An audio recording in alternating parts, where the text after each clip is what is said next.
all having a fabulous morning, afternoon, evening, or night, or wherever you are in the big wide world. And I thought I would come on outside and chill out here while we talk about income producing activities.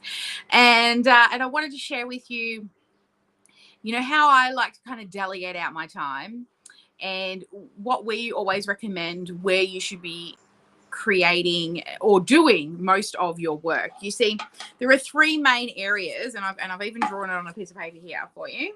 Okay, so there are sort of these areas that you should be focusing on, and the core here of your business is what you should be spending most of your time doing.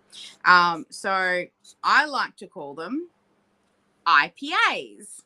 Sorry, income producing activities. So that's what you should be focusing most of your time on. Now, there is another part of your business as well that you still should be doing, and that is your education. Okay, so education, of course, should be done, and that's sort of sitting outside. Oh, I've got to do it's a mirroring thing. Should be sitting just outside here, along with your income producing activities. And then outside of education is innovation. All right, so here we go. We have our IPAs, we have our education, and our innovation. Now, I want you to be honest with me and let me know, how much of your time do you spend on income producing activities, education, and innovation? Now, education, of course, we need to do because we're always be learning. I always say, I'm going to learn until I'm on my deathbed, and I'll try and learn how to do that well. Right? So we definitely need to be doing education, but not at the expense of building and growing our business. You see, what a lot of people do is they keep going back to this. They keep going back to education over and over again because, well, it's fun, right? It's always fun to learn new things. It's easy because we don't have to get uncomfortable, right? And we don't have to push ourselves because we choose to educate. And as creative entrepreneurs, that's something that we're really, really, really good at. Now, this other one down here, innovation, this is creating new things. Again, we are creative entrepreneurs. So we love to create things, new books, new courses, new programs, new lead magnets. We just love to do all of these things. But you see, what happens is most people spend most of their time either in education or innovation, where you're making more things at the expense of your income producing activities, because these are fun, right? They don't really push our boundaries. They're not uncomfortable. But once we head into income producing activities, they are. Now, income producing activities are things like building out your sales and marketing machines, funnels, whatever you want to call them, writing emails, landing pages, doing follow-up phone calls, doing sales calls, right? They're not fun. Not always. They're not fun. And sometimes they make us very uncomfortable. That, especially like if you're not into sales, but you got to sell, or you're not really running a business if you're not selling anything. But they're not fun, they're not easy, and they're not comfortable. However, we love innovation and education. Now, this is the thing, right? Here's your percentage rates. You should be spending, I'll just write them down. You should be spending 70% of your time doing income producing activities. Okay, 70% of your time. Because if you're not, and you're just creating new programs, right, innovating and creating new things, or you're constantly learning and not doing, you're going to slow down the progress of your growth. Now, before you hit six figures, That's really, look, honestly, if you've got enough stuff, and as creative entrepreneurs, most of us have already got enough stuff. We've got enough content. We've made lots and lots and lots of things. Stop innovating. Even put that extra 10% into your IPAs until you're making six figures. Then sure, you can start hiring people, and then you can spend more time in innovation. But focus on your income producing activities so that you can move and grow faster, right? And then once you do that, you can free up more of your time by having better processes and systems, by having staff to be able to do the jobs that you don't want to do anymore. And then you can spend more time in innovation. But every time you are creating new products or just learning and not doing, and not giving your IPAs, your income producing activities, I don't know why I always sing that. I think I made a video with a friend one day about it, and she sang the words and it kind of stuck.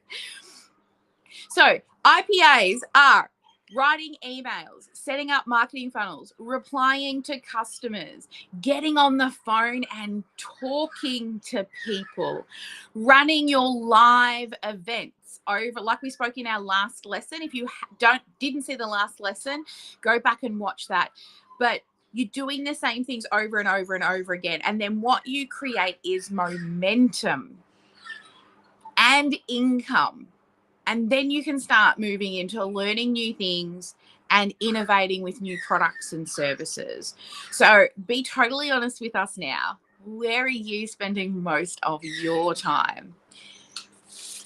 These ones are going to put you into uncomfort zone. They're the things but for our uncomfort zone, let me draw you another little circle here. Oh, I didn't bring out enough paper to draw another circle. Let's see if we do it over here. So see this little dot here, this is your comfort zone, right? That's your comfort zone. That's where you like to live. And then out here, this is your uncomfort zone, the things you don't like to do, right? The things that are maybe not as fun and as comfortable, but they're probably the things that are going to help you grow and scale your business, right? But the good thing is, every time you step a little bit outside your comfort zone, what happens is you build these resilience muscles. It's like lifting a weight in a gym, right? You go to the gym, and the first time you start lifting weights or exercising, like, all your muscles hurt. They're so painful. But the more you do it, the easier it gets. And the same happens when you step into that uncomfort zone. And then what happens is that uncomfort zone starts to grow. I mean, that comfort zone. And then eventually that comfort zone it gets a little bigger, right? And then what you want to do is get uncomfortable again. And one of the mottos I live by is to always do something uncomfortable every day. And then once that thing that was uncomfortable feels comfortable, then find something else that makes you feel uncomfortable and do that. All right. So what did you do today that made you feel a little bit uncomfortable? For me, it's choosing to go live for 24 hours. Can I do it? Can I push my team to get all the stuff set up and support this crazy sparkle that all happens all the time? So let me know in the chat box whenever you're watching this. Are you pushing yourself into your uncomfort zone and focusing more on your IPAs, your income producing activities? At least 70% of your effort should be there until you're reaching that sort of multiple six-figure mark, where you can start hiring people to do the jobs that you don't want to do anymore, and you can step back into more innovation, because I'm pretty sure you've probably got enough stuff already, right? Don't we all? We have so much content. So much content. Why? Because we love to create more stuff, because it's fun, it's easy, and it's comfortable. But let's get uncomfortable together, guys, right? Until we get comfortable, and then we're going to find something else we get uncomfortable about. All right, if you're loving this challenge, let us know. We have a 2-hour like full on recap and after party. Well, it's kind of like an after party because we're not quite full, but make sure you register grab the workbook, and we'll send out a reminder right on. So everyone who has watched these live streams, you can come and join us in the 2-hour live party at the end of this 24-hour. Now, if you're still catching up, or this is the first one you're watching, these 24-hour sessions that I'm doing, the one on the hour every hour, it will be available for, of course, this 24 hours and then the following 24 hours. And we're going to pull all the content down because we're going to use it to repurpose. We're going to make podcasts and all kinds of different things out of it. So get in, binge. We try to keep these lessons pretty short and sweet, except for a couple of them might be a little longer, so you can binge in between. All right. Are you binging? All right.